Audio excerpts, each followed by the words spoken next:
And what I want to do is to present some of the techniques that we've used at Sigma to carry out UX work, be that research or user testing.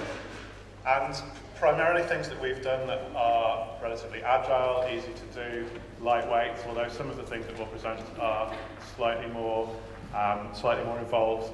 And the point of the presentation really is to show you that wherever you're at in your project, whatever situation you're in, there's probably something that you can do in the UX sphere that's relatively simple and easy to do. This is the ISO definition of user experience, just to give us somewhere to start. And it's really around all of the perceptions that result from somebody using a system or being about to use a system.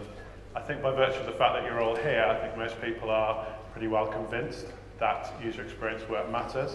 But in case anybody needs convincing, these are some of the reasons that we do it and that we aim to do it on every project that we do. Firstly, people need to see some value in the sites or the applications that you're building. We do some work with quite large organisations, and sometimes we have to challenge a perception that if the people at the top decide an application is needed and build that application, then everyone in the organisation will just use it because they were told to. And we see lots of times that people find all sorts of ingenious ways not to use something that's been foisted upon them if it's not easy to use and doesn't fit in with their jobs. Which leads me on to the next point really, that if something is negative, it doesn't take very many negative experiences to prevent people from ever going back to use something, particularly if you're not in the fortunate situation of being the only game in town. If there are other sites or other apps that people can use, they won't need very many negative experiences of your work to refuse to use it and find an alternative.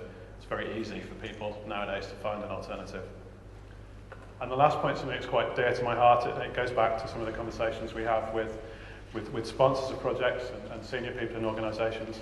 We sometimes have to challenge the myth that the people who are commissioning the project, they know who their users are and they know everything there is to know about them, and that they can tell us what it is that those people need. We try as hard as we can to challenge that and to speak to the people who actually use the systems we develop on a day-by-day basis. We're going to talk about broadly 3 different types of techniques that we use to improve that user experience. We'll look at some things that fall into research, some things that fall into engagement, and some things that fall into testing. So the last slide was all of the good compelling reasons why you should care about user experience work and why you should do it. These are some of the arguments we hear for why people might prefer not to do it. It can be all of these things, but it doesn't have to be. So user experience can be expensive, it can take up budget that might be used for other things, it can be time consuming, it can be complex, but it doesn't have to be any of these things. And on pretty much all of the projects we do, it isn't all of these things. There are ways that you can do user experience work to fit into the budget and the timeframes that people have. I'm going to talk about 2 of the projects that we've done over the last couple of years before I go on to the actual techniques. And on those 2 projects, we've done all of the 4 things that you can see there. We've done other things as well, but these are the things that we're wanting to focus on. So we'll look at some online survey techniques. I'll talk about joint application development and rapid prototyping. We'll talk about usability testing, but remote usability testing that we've done, and guerrilla usability testing that we've done. And lastly, some work that we've done with eye tracking.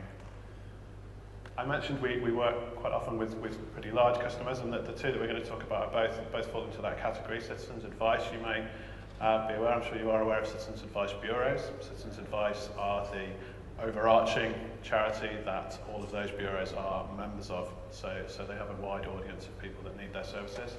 And Intercontinental Hotels Group, who are by number of rooms the largest hotel group in the world, and they run Holiday Inn and Crowne Plaza and Intercontinental and Hotel Indigo and several others, as we'll see. The site that you can see here is the Citizens Advice extranet. They call it CabLink, and that's the main link between the central organisation and the bureau out in the field. So this is the way that the sort of head office, if you like, communicates with people out in the bureau doing work and also with their own staff. We did some work to restructure that. It had been in place for quite a long time and it needed a refresh. We did some card sorting work to try and sort out the information architecture. We did some prototyping to try and show people some solutions that we might suggest, and then with those prototypes we did some guerrilla usability testing. This is another Citizens Advice site. This is their corporate site. They have about 6 sites. This site is their shop window to the world, so this is the site you go to find out who Citizens Advice are. It's also the site that they use for all of their campaigning work. Perhaps less well-known citizens advice do a lot of social policy work, a lot of lobbying to try and change the policies that they then see reflected when people come into the Bureau for advice. And on that site, from a usability perspective, we did two things. We did an expert review and we did some eye tracking work, so we'll show you some of those results. So those are the two citizens advice sites. This is the project that I wanted to show you for Intercontinental Hotels Group. We've done a couple of others since this. It's called Brand Central. Intercontinental Hotels effectively sell brands. Most of their hotels are franchised, and they need to inform people who are running the hotels what the brand looks like. So they need somewhere that people can go and find out what their signage needs to look like, what their marketing collateral needs to look like, and all of those things. And this is the site that they use for that. It's called Brand Central. People are able to go in and choose what part of the world they're in, choose what brand they're in, and then they see Brand Central skinned according to whether they work for a Crowne Plaza, or a Holiday Inn Express, or a Staybridge Suite, and so on. This was a relatively long project, and we did quite a lot of UX work on this. We took two different approaches to it. As you can imagine, they're a global hotel company.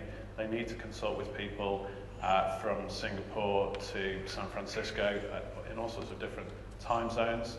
So we used a sliding scale, if you like. We used an online survey, first of all, and we used that to be able to talk to as many people as we could, or talk to, in inverted commas, as many people as we could, so that we had lots of data to analyse without the very time-consuming process of having to go out to all of those different places and speak to people in person. We also did lots of telephone interviews, and then in order to get that face-to-face interaction where you can really see what people's problems are with the systems that they have at the moment, we did some face-to-face workshops in the UK. So we managed to consult with the whole organisation. After that, after we'd done all of that work and we built the site, we did two different types of usability testing. We did lab-based user testing and we did remote usability testing. I'm guessing lots of you here are familiar with SurveyMonkey. It's quite ubiquitous nowadays. Lots of people are using it. We find this is just the best way that we've found to put together surveys, to send them out to people, to try and get the fairly raw data that you get from surveys, but to try and get as much data as we can before we start to do the more quantitative work of talking to people. You don't even have to pay for it. Once you start getting more involved, you do, but you can have 10 questions and 100 responses for free, and then after that point you need to start paying for it. So if you're working on small projects and you only need to talk to 100 people and ask them 10 questions, then there's no cost at all. As I've said, we use it to get quantitative data. We use it to get large numbers of responses that we couldn't possibly get from actually talking to people in person. We found over several projects of doing this that there are a range of things that it's important to do. It's very important to have a clear introductory email to try and encourage people to respond to the survey in the first place, to understand why you're doing it, who you are, and that this isn't just another piece of market research that they're being hassled for. People will only spend 15 minutes at the most completing these and then they will give up. So you need to make sure that it's short and sweet. Progress bar helps with that. If people realise that they're halfway through, they're more likely to continue than if they think that the thing is going to go on and on and on. We try to use multiple choice questions. It's often quite difficult. We don't manage to do it for everything, but that saves you an awful lot of time when it comes to crunching the data at the end. If you use multiple choice questions, it's very easy to produce graphs and things that you can then reflect on. If you use free text questions, you get lots of good data, but then you have to go through all of it survey by survey and try and rationalise whether people are saying the same things. Something that we did for Citizens Advice, and I've also done for Intercontinental Hotels, and this is probably one of our favourite approaches, is a joint application development workshop. And that really covers two things. It covers user-centred user interface design, but it also covers a kind of user-centred requirements gathering process, and it does those two things at the same time. Essentially what we do, rather than conducting a traditional requirements gathering workshop and then producing a long spec and then emailing that out to 30 people and having 30 different responses, what we do is we get the interested parties into the room together. We get the representatives of the end users, representatives of the business sponsors, representatives of developers or technology functions within our customers, and we get them to have the conversations that go on for 30 emails normally in the room together. So that's the kind of collaborative part of it, and as we do that, we build out a prototype live on the screen. so that if somebody says that they want a widget that they can slide up and down to home in on a particular section of users, we can draw a widget and ask them if that's what they mean, rather than presenting them again with something very dry and technical and perhaps missing the point of what they were requesting on the day. We use something called Exure for that. There's a free trial. If you buy it, it's around about $589.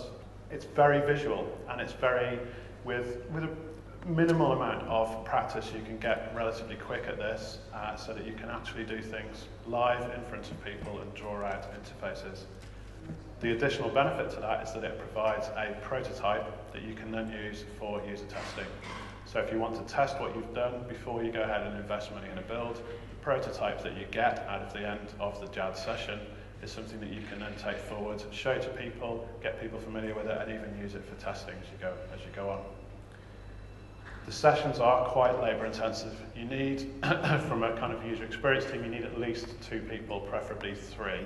You need somebody who can facilitate the workshop and rationalise all the opinions that are coming out and make sure that quiet people get to speak and ask sensible questions. You need somebody to take detailed notes, and you need somebody to actually build out the prototype. You can manage it with 2 people, 3 is better. They also take quite a long time to do. If you're building a reasonable size system, something like Brand Central, you need at least 3 days of this process. So it's 3 people for 3 days, really. In terms of the other participants, we recommend a maximum of 10. With more than 10 people in the room, it's very difficult to get a constructive debate. People talk over the top of each other. It's hard to get everybody involved. I mentioned we do guerrilla usability testing. What I mean by that is we do usability testing essentially on the fly without needing a laboratory and one-way mirrors and so on. We can go out to customer sites, sit down at people's desks even, don't necessarily even need a separate room, and do some very basic, quick and dirty usability testing. We do that using a tool called Silverback, and we also use FreeMind for capturing our notes. Any other mind mapping system is just as good. What Silverback does is it essentially turns a Macintosh computer into a mini usability lab. Provided you have a webcam, you can capture people's facial expressions, you can capture the things that people say as they're using the application, and you can capture their movements around the screen. So you can set people tasks to do, capture everything that they're doing, and analyze at the end. Again, it's important to engage with people ahead of doing this. So I've mentioned again here that you need a really good introduction so that people are willing to turn up, people are interested and know what it is that you're aiming to achieve. People probably won't give more than 30 to 45 minutes to this. People have other things to do in their lives. And the only other thing I would pick out from here is to draft in a scribe. It's very difficult, again, to be the person who's running the test and also to take the notes. If you don't have a scribe and you just rely on the tape, then you have to go back through again anyway. So you can either spend an hour there and an hour later, or you can have 2 people spend an hour there, and it doesn't really save you any time either way. When we do remote usability testing, where we need to test with people in regions all around the globe, we use Adobe Connect. I was speaking to some people earlier from NICE who use WebEx, and I think the 2 tools would do basically the same thing. Essentially, again, we set up a kind of a guerrilla usability test as we would with Silverback, but we use Adobe Connect to do that remotely. Pretty much everything that you would expect from what I said about Silverback and you would expect from carrying out usability testing applies. The huge difference is that you need to test it as often as you can. You need to have several dry runs. There are so many possible points of failure on this. The bandwidth that the other person has might not be as good as yours. Their equipment might be a different operating system or a different resolution. So many things that can go wrong. It's important to try and tie that down.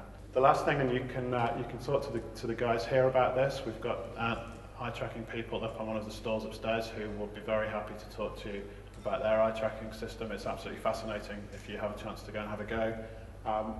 We did this on the Citizens Advice corporate site, and just very briefly, you can see that as you take people through a task-based test is what we did. You can actually see where their eyes are going rather than just where their mouse is going. So you can see where they actually expect things to be the moment you ask them about it, rather than what happens or where they move their mouse to, having gone through their thought processes. And it's amazing just how different those 2 bits of data are. You can very quickly see that people just can't see the particular piece of functionality that you're trying to get them to use. Probably 2 really important things to take away from this. The setup takes quite a bit of getting used to, and it needs to be right first time. So again, you need to practice with it, to do some dry runs. When we do eye tracking, we tend to use what we call a retrospective think aloud. So rather than getting people to tell us what they're doing, which then influences where they look and their eyes kind of roll off to the side while they're thinking about what they're saying, we actually get them to talk us through it afterwards. So we show them the eye tracking video of where they looked and ask them, why did you look there? Why did you look there? What were you thinking at this point in time? So it doesn't have to be expensive. There isn't only one way to do it. It isn't limited to getting people into a lab with a one-way mirror and doing formal traditional usability testing.